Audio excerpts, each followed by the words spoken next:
Well, g'day, Max here again, and welcome back to the shop. So, we haven't really made any progress, or very little progress, on our welding rotator. I did make a bit of headway with regards to the drive motor and the electrical control box. So, towards the end of the video, we'll swing down and have a look at that. I've had a bit come in the shop, so I've just got a couple of clips of a couple of jobs that are going on.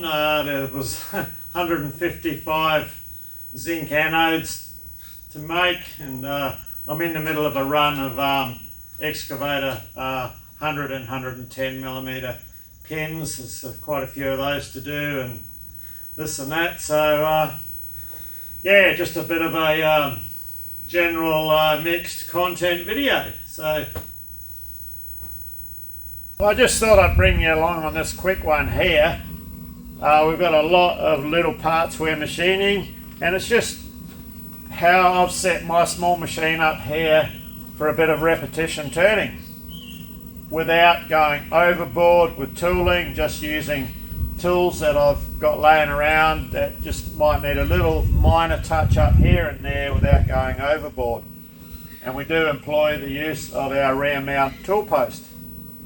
So we'll get in and we'll just walk through the process. So this is the last piece of the rod. The rods came in approximately 1.6 meter lengths. I think it's about a bit over 5 feet, 5'3" So the first one, I thought I'll just turn these without cutting the rods in half, but the rods aren't exactly that straight, so they rattle around a fair bit. So what I had was a support clamped in here to stabilise the end of the rod, and then the plastic bush that I use for 16 millimeter or 5/8 rods, just tapped up the end there, just as a bit of a spider type thing. So yeah, with the did the first one like that, and then the remaining ones, yeah, I had to cut the rod in half because it was just a bit too rattly. So anyway, let's get this one in the lathe, and we'll knock a few out, and I'll show you step by step how the multiple tooling setup works. So first operation, we use our distance piece. Comes up against our hard stop. So the edge of our tool here, we wind in.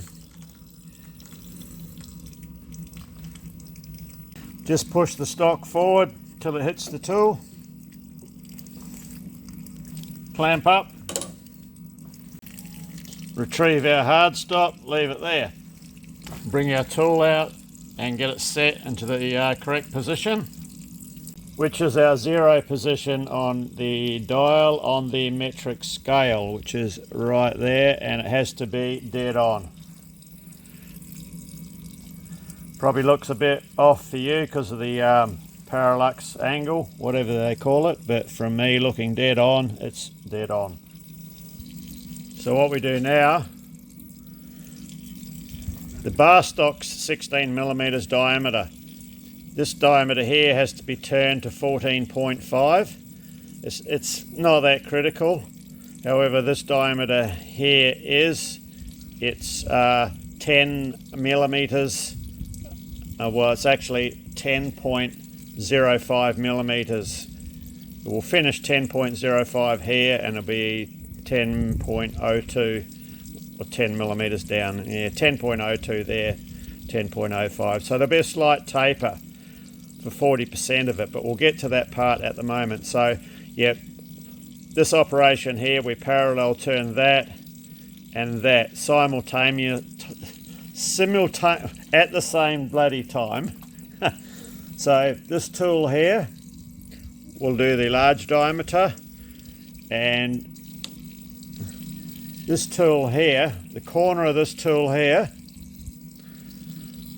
will do that smaller diameter.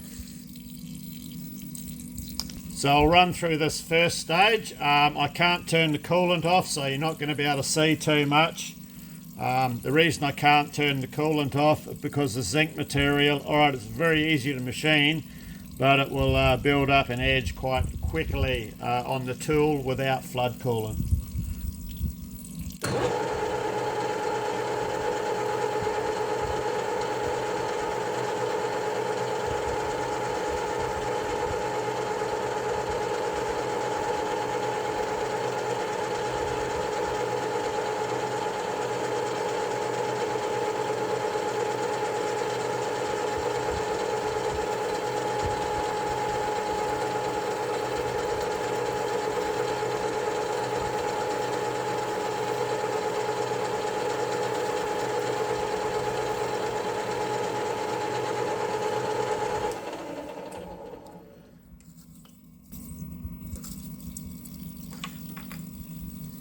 Okay, that's the first step done. So that's these two diameters turned and finished at the same time. So now we do this taper, which about 40% of the distance back, and we use this edge of the tool here. Now, the position I've got the flood coolant running in seems to be an average for average coverage over the majority of the turning. I'm not going to shift it for each operation. It is where it is. Now, there's usually enough coolant left sitting on the edge of this tool here to lubricate it for this small operation here. So once again, what I do is I bring our cross slide back to a predetermined number on the dial, which is 5 on the dial. Now they're the only two dial settings I use throughout the entire process, the 0 and the 5. And also with this taper we use the carriage dial. So we feed along until the 0 lines up. I'll just wind back out of the way to there, and that gives us our length and also controls the diameter as well of the taper. So we only have one speed change through all of the operations. That's high and low, high and low. We also use forward and reverse. Now for this operation doing the taper, we drop her into low range, up into high range, wind across till we hit our hard stop, just here. So with the lathe running in reverse, we part it off.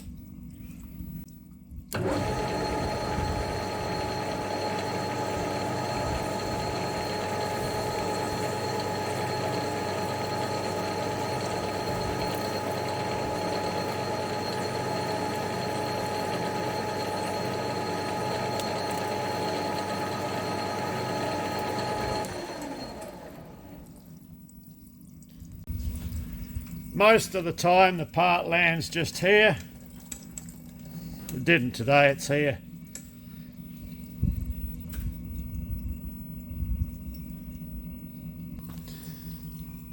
So normally it's got a spiral, a swarf wrapped around it that just falls off. Clip off the tip. And then we need to have a final test fit on our gauge plug. Should go in about that far, and yeah, so the tapers are lead in, and then these get pushed together. You can either hammer them in or squash them in a vise. Job done.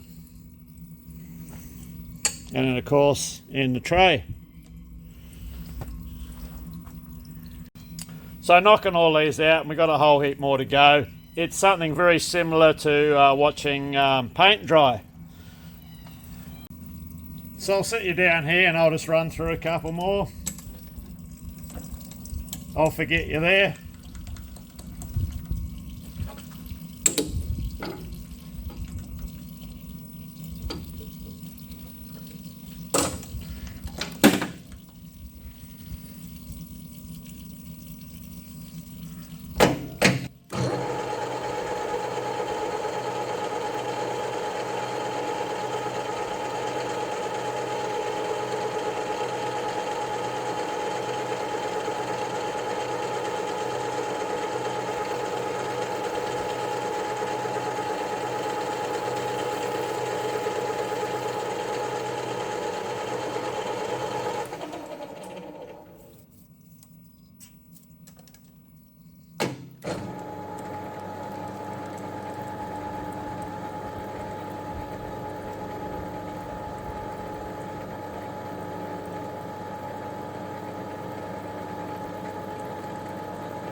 So I don't know how many of these parts I'm going to get out of the supplied bar stock, which totaled 4.6 meters, or that's somewhere, what, 16 feet-ish, give or take.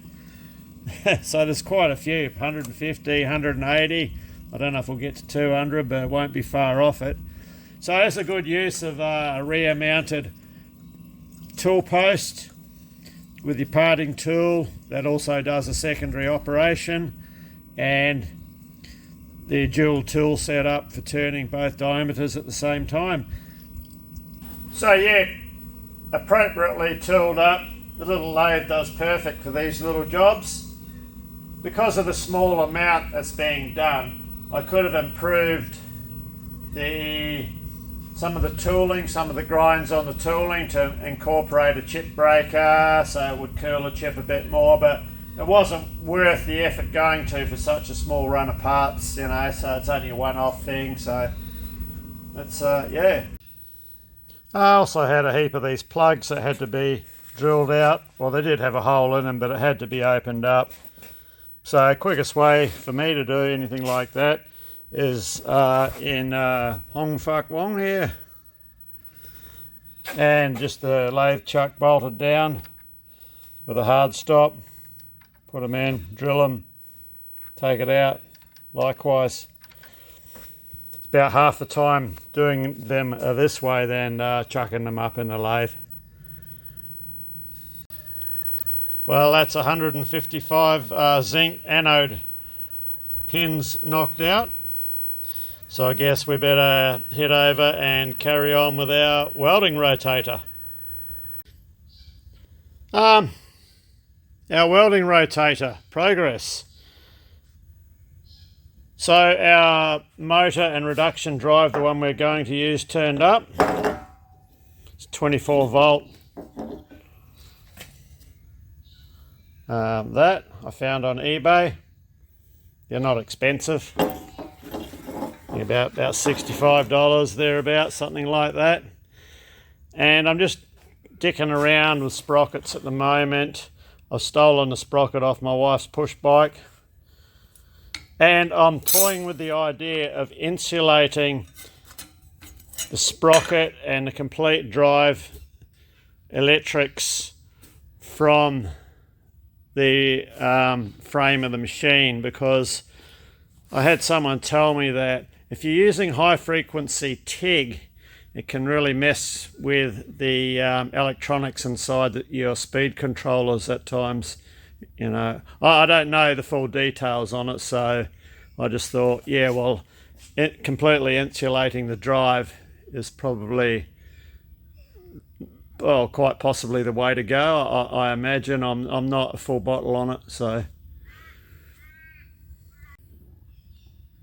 So this is where I'm at with the electrics on it. I still have to finish this box off. So this will have your forward, reverse, your speed control, and there's a LED display for the rotation speed. This lower box is purely transformer, 240 down to 24 volt. So yeah, I've got to cut some holes in this to mount the switches, and I'll also put a remote mount switch so I can have that in my hand with the welding torch. So let's get it fired up. We'll plug her all in. So in our speed controller box, yeah, we have the knob to adjust the speed. There's a indicator for the rotation, and we have a forwards and, well, reverse, so it's forwards, off, reverse switch. So we'll get it plugged in.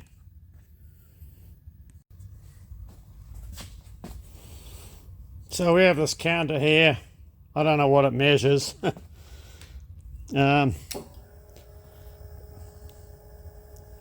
Reverse or forward, forward or reverse. And the speed control, well, this will also turn it off.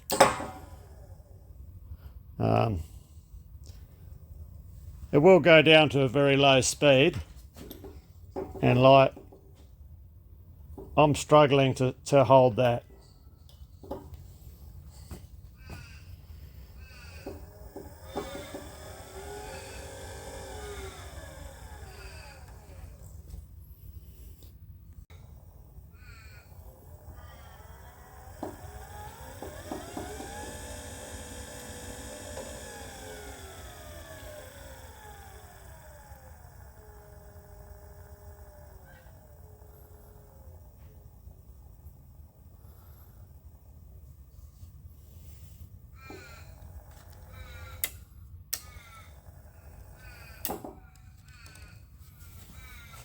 Yeah, so that's where we're at with that.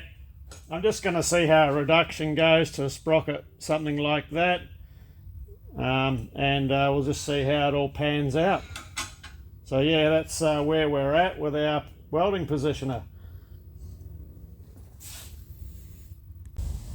So just before we get involved with the next part of the video, Aaron from Aaron Engineering over the other side of Australia had some tooling that he acquired, and as soon as I seen the picture of it, I said, well, that's tooling for a small capstan or turret lathe. So immediately got my attention, so he sent it over to us. Aaron, here's a picture of his channel stickers. He actually has 2 channels. And that's Aaron's channel there. He actually has 2 channels, Aaron Engineering, and his other one's the Design, Creativity and Technology channel, DCT. This channel here, he concentrates more on his CNC side of things. So yeah, the DCT concentrates on his CNC, and the Aaron Engineering is his manual channels. So let's swing you down and have a look and see what he got, or what he sent. So it's various small bits of tooling for the capstan and turret lathes. There's a few different size roller boxes. So if you're not familiar with what a roller box does, your stock can feed through the centre. So there's your tool, and there's your support rollers there. And these go into the capstan turret on a production lathe. So there's a few of those, a few weird bits of specialised tooling.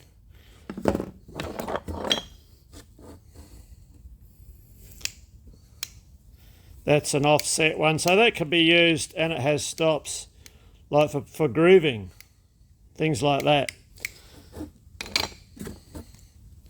Weird bizarre tap and a big old NT40 Clarkson auto lock with a reducer. I've got a bit of Clarkson auto lock stuff kicking around in one of my cupboards. So cheers, Aaron. This will all see service on our capstan lathe. Oh, I also, a grinder, grinding nib, a diamond nib. And as Aaron always does, Mentos. I don't mind them, they're not bad. So along with this came this. So these 30 taper collet chucks, ER16, 20 and 25. Apparently they won't fit Aaron's machine. But I actually have a plan.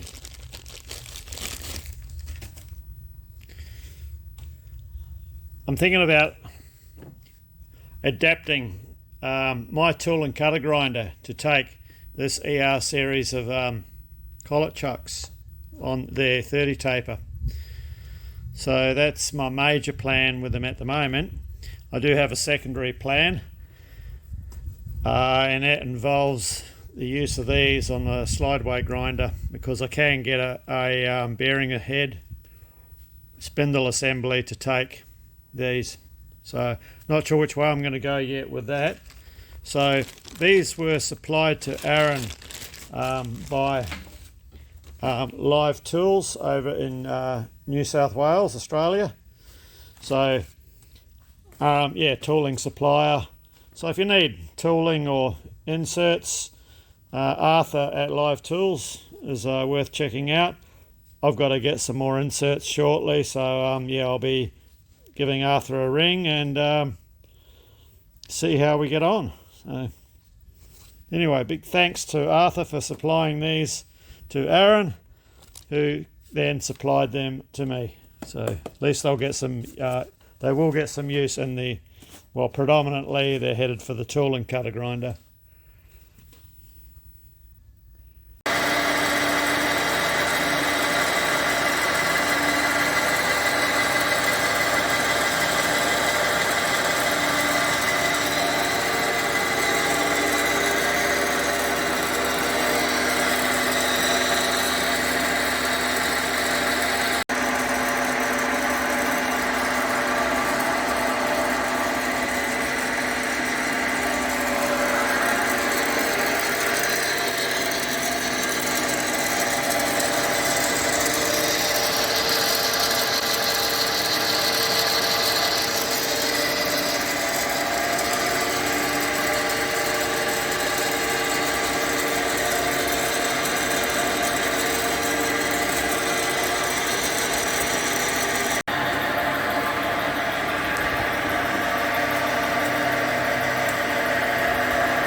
Okay, this is the last one of this four, so hopefully the truck's in today from the steel merchant, and I'll be dropping off some more.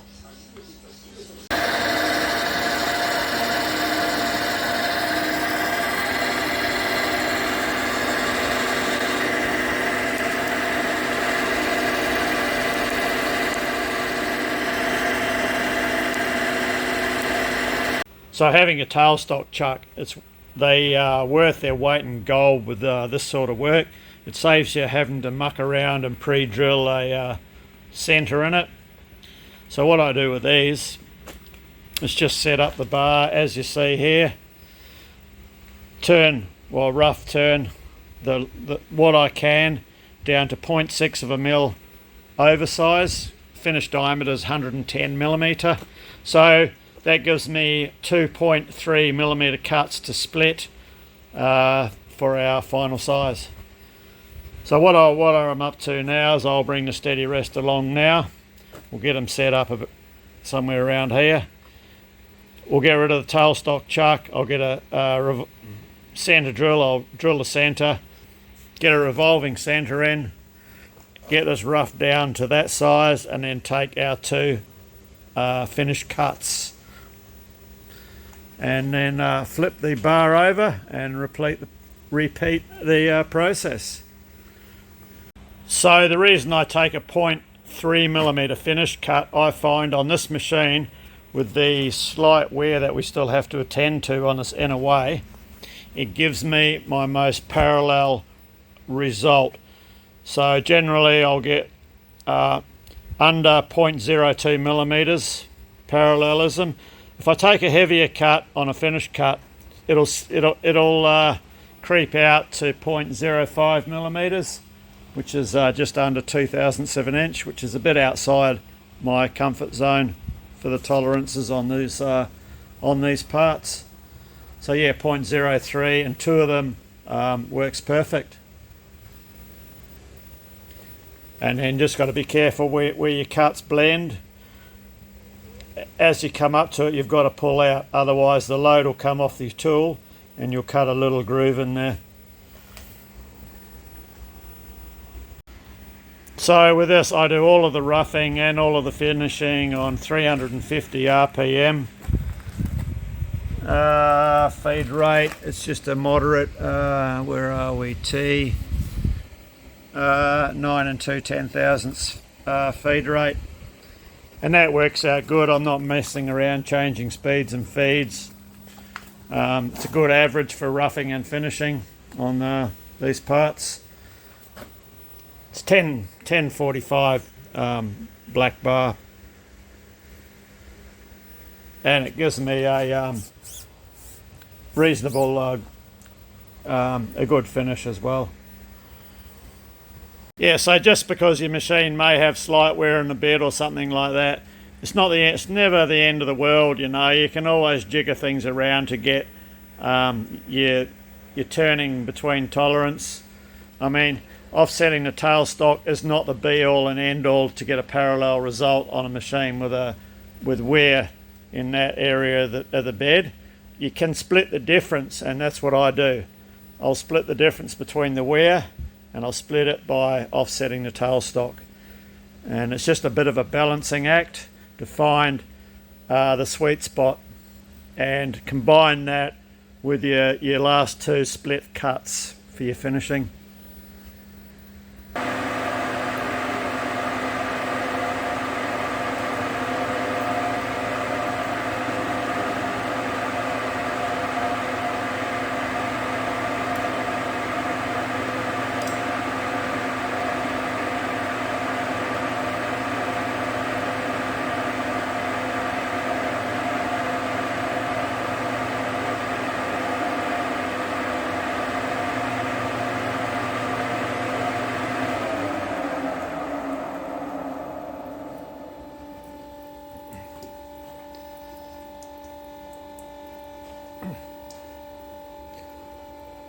I don't always face to the tip. Two reasons.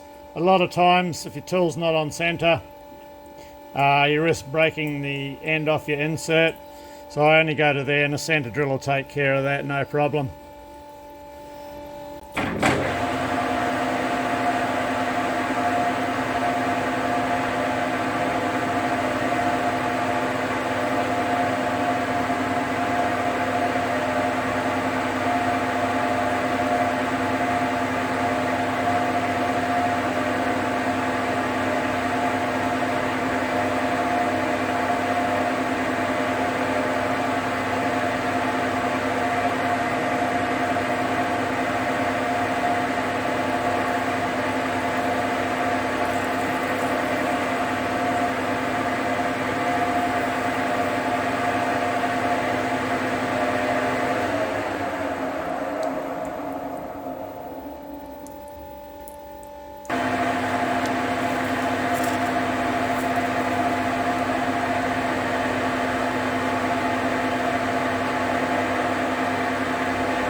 Okay, we're all set to complete our little bit of roughing here before we get to finish turning.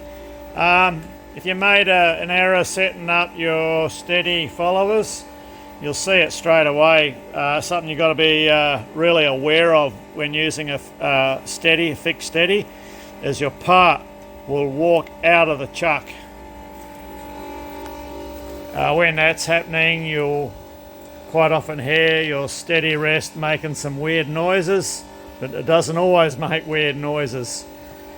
And the other telltale sign is when you're facing, if your cut appears to be getting deeper and deeper.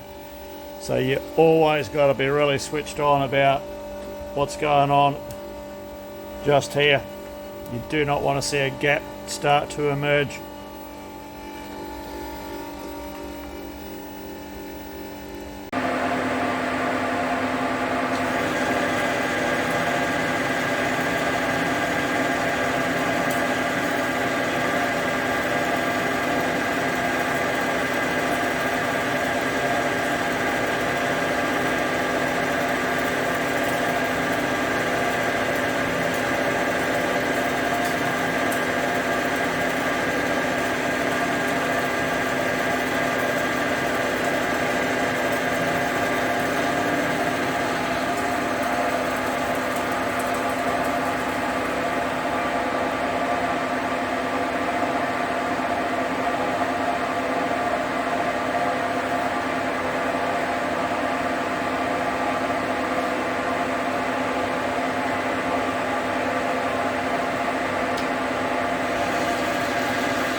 Okay, that's taken that down to pretty close to our roughing size, so we can move our steady rest down to the other side of that blue line.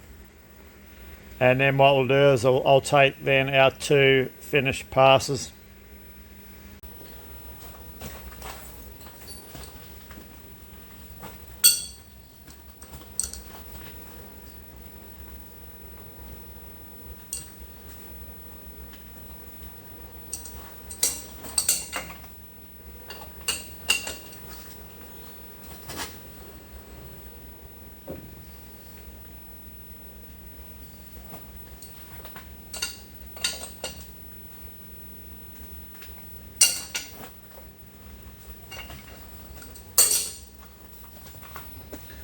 So we shouldn't actually need our steady rest, but sometimes on the first roughing cut can get a little bit of vibration. That's when I'll just bring in one of the fingers and it sometimes settles it down.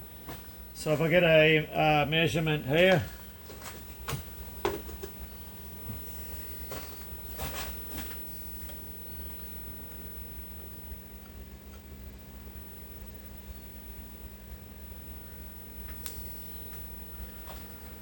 so if we go 1, 2, 3, 4, 6, point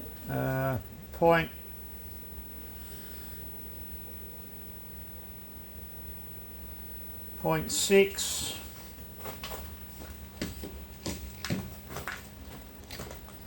so I'll take a 0.35 cut.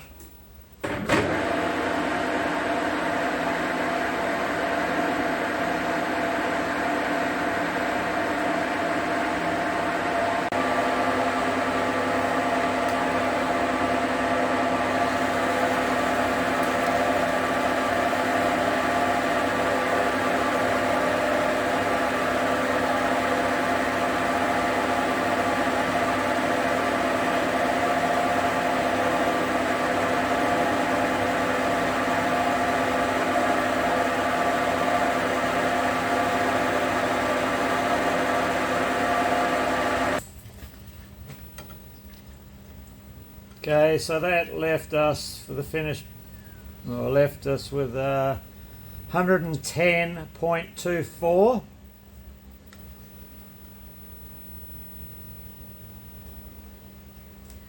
110.25.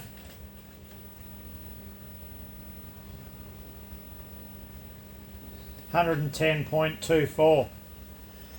So to bring that to size, our finished size is just below 110.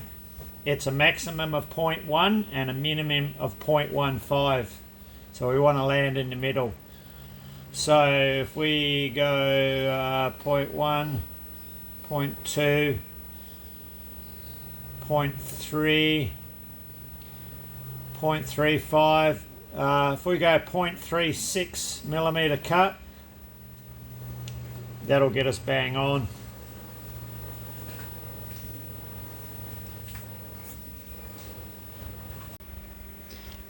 So if you're not that familiar with splitting your last two cuts, here's why we do it. Okay, so I've just touched the tool off there on our part to register our tool,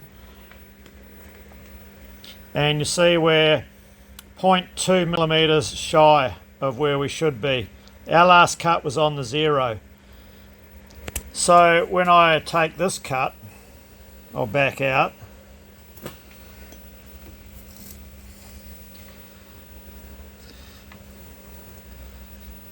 So we were touching off there, and between there and there is the push off. If I take that cut from our touch off position, we're going to finish up 0.04, 0.05 millimeters oversized and have to take a stupid little cut last. So we need 0.36 off the diameter. So I ignore that 0.2. I go straight back to the position of our last cut where the tool and everything was loaded up, and then I take our 0.36 off there, which is 0.18 on the dial here, which is there. So I'll take a test cut, 1/4 of an inch through, double check it before I send it.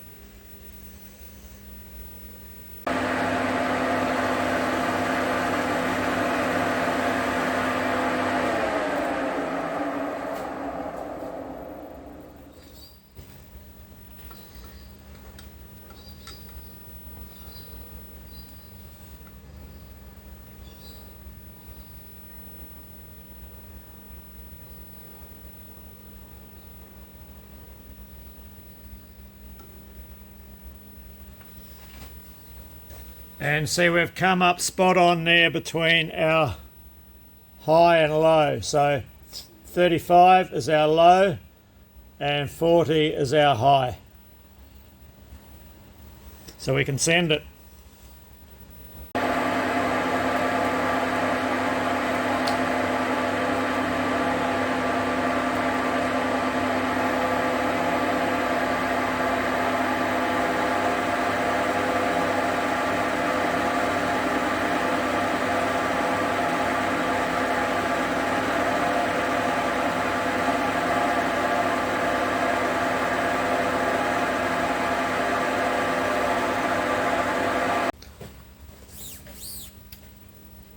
Okay, so how did we finish up?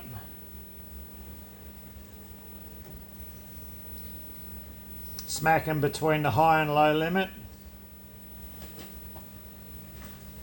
which was where we did our first cut to check it. 0.35 is our low limit, 40 is our high limit.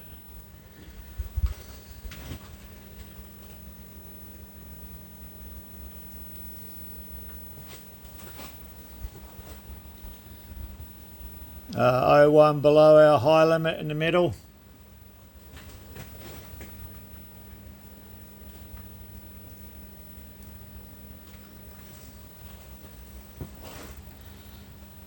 And smack on same as the measurement at the other end. Smack on between the high and low limit.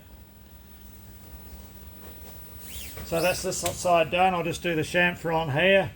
and spin the part around. But yeah, if you don't split your cuts like that, you end up with that, like we had O2 difference from where we should be to where our actual touch-off point was. And yeah, that's in its unloaded position. But yeah, as soon as you start turning, everything loads up. If you don't do that, you end up trying to turn off 0.02 millimeters. It just extends the time of the job, the time it takes to do the job, and yeah, it's sometimes you have to do it, but something we always try and avoid.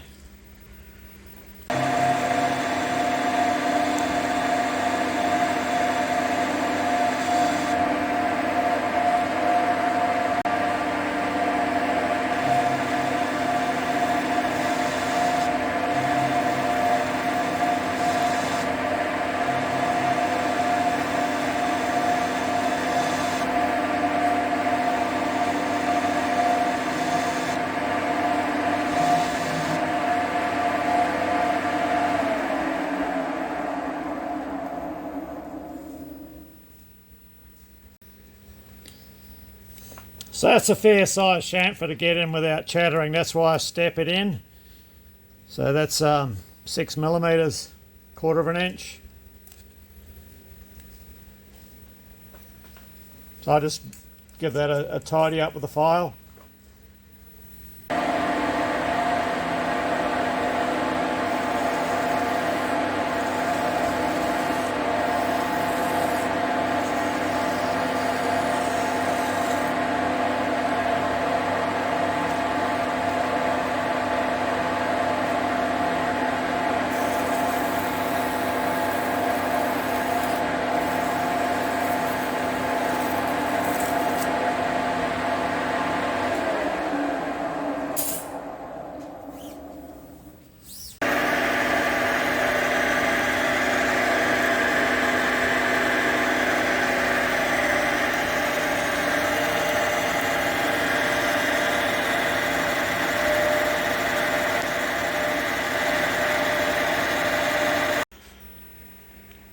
Right, well that's this end roughed down. So that was the section we roughed out when we were machining this end. So we turned that end up to the midway point. We don't want to go past the midway point because it affects our tolerance. It'll turn out of, yeah, I just don't like the area it puts me in. That's why I only turn 50%, flip it and turn 50%. This is what we've just roughed out. So we have our 2 finishing cuts now, so 0.6 millimeters, and we split that to 2 finished cuts, and that brings us right down bang onto size. Where your cuts blend, this is what, it doesn't matter on a roughing cut like this, but when you do your finishing cut, you've got to be really switched on with it. So as soon as your tool gets right on to the last cut, you've got to pull out straight away. Don't let it continue on, as I have done here, but it doesn't matter here because it's a roughing cut. What happens is the load comes off your tool, and yeah, you get this ugliness here. But yeah, you pull out the split second it hits it, and you don't get it. So I'll go and finish this one off now, off camera, as it's just 2 finished cuts. I might bring you along, we'll see how we go. Okay, we're up to our finished pass now, our 2 finished passes, which is our 2 split cuts. So we need 0.3 off the diameter for our first one. So we have an infeed of 0.15. So we'll get this on its merry way.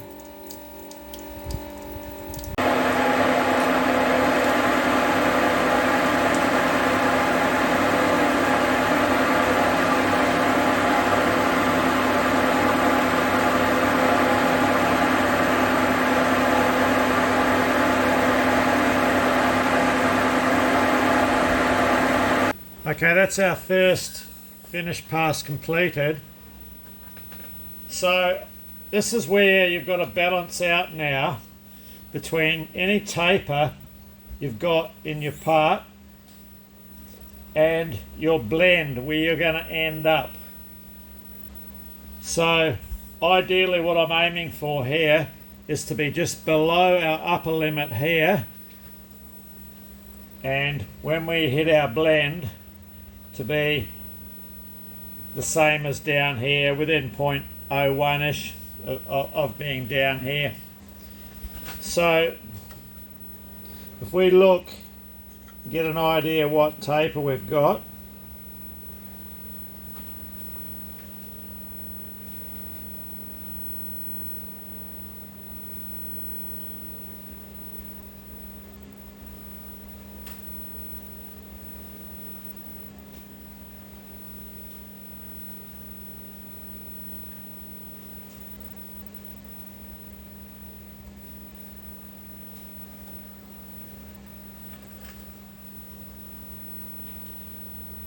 Close enough to 0.2, it's just a fraction under 0.02 millimeters taper.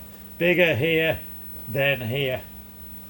So that means we need to come in just under our upper limit here.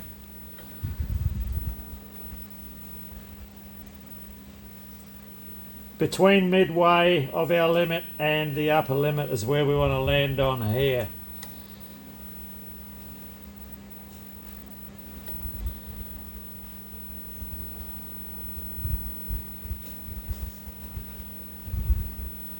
So that means our final cut is going to be 0.1, 0.2,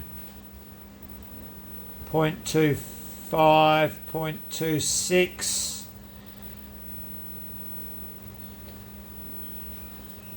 if we take 0.26 or an end feed of 0.13, we should be right on the money. And same again with our split cuts. Our touch off position is 0.02 millimeters shy of our tool position on our last cut. So that's what we have to ignore, that 0.0. Where are we? We have to ignore that when we put our cut on. So I'll just back off a tad. We'll come out and we'll put our cut on 0.125. Start the lathe, and then that should jigger around to 0.13. As it did.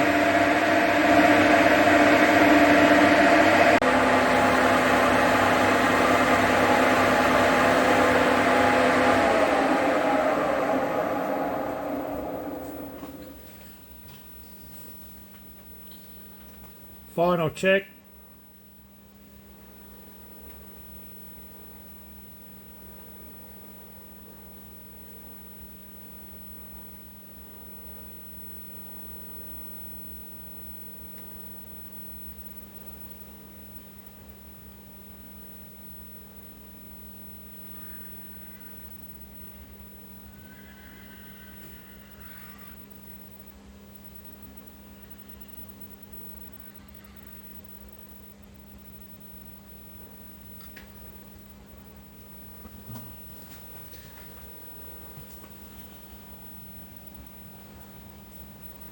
Right where we need to be.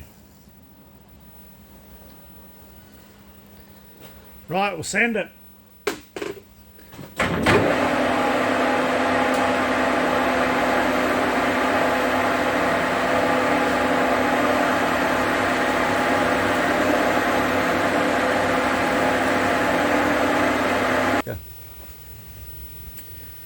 So there's our little blend mark there.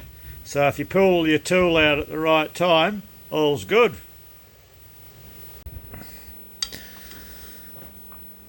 So just checking our blended areas and adjacent spots.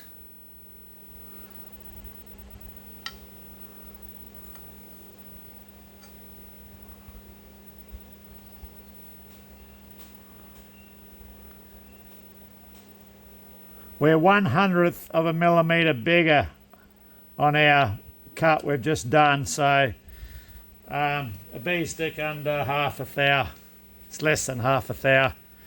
So we'll check our size up the other end.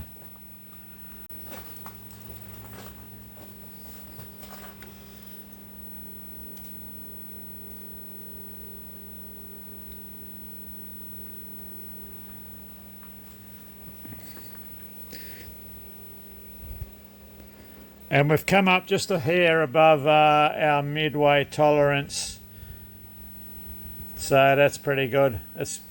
We could have gone 0.01 millimetre smaller on our finish cut, and it would have brought our blend area closer together and still kept us in tolerance here, but we still fall in the mid-range of our tolerance pretty well. So all good. So I'll just give this I've got to give it a chamfer and just a quick lick over with a bit of 180 just to shine it up a bit.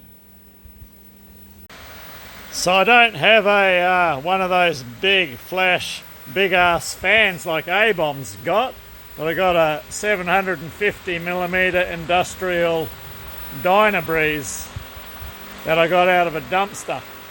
Well, I got it just before it went to the dumpster.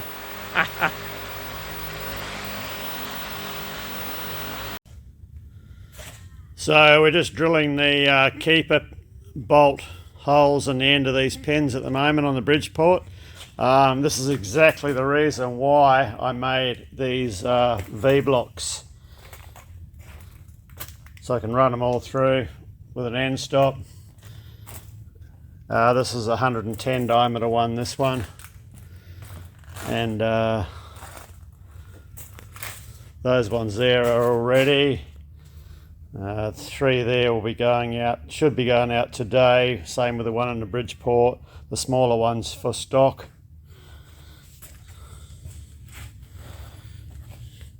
We'll get this one drilled, and then the delivery truck never came in yesterday with the material for the remainder of the pins, so there's a few more to do.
Okay, that's the first part of that order completed.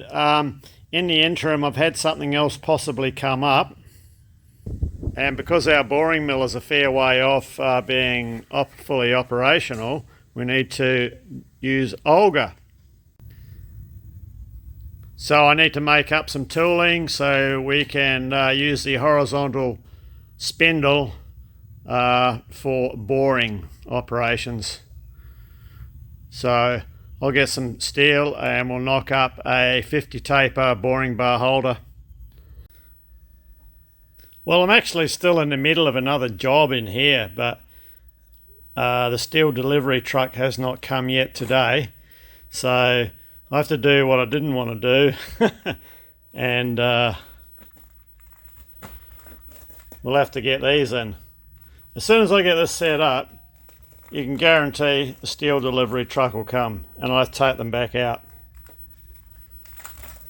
It's not a biggie, it's only the steady rest.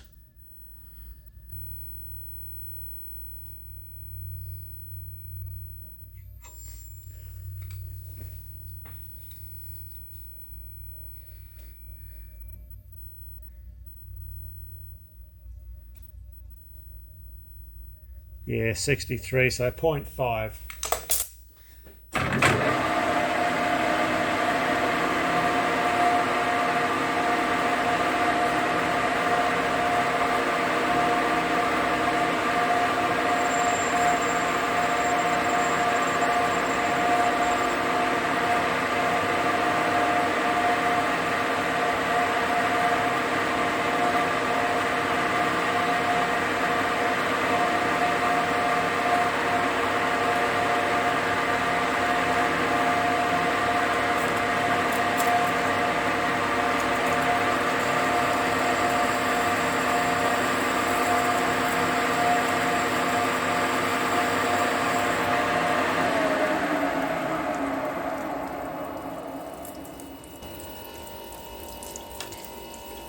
I'm just going to check that because got the tool deflection still on from the last cut.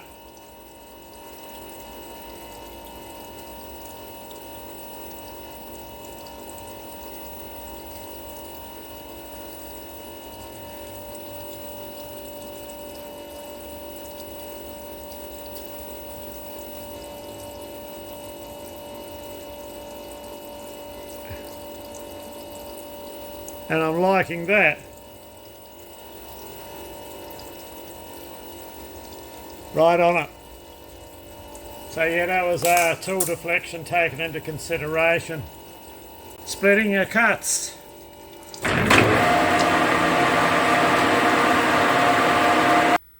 Well, looks like we just got that one out of the lathe in time. As our other steel bars have shown up from the steel supplier. But yeah, I've got to knock out 2 of those first because this order's got to go out Monday morning. And it's Friday afternoon right now and it's beer o'clock. Well, close enough anyway, considering I started at 4 o'clock this morning.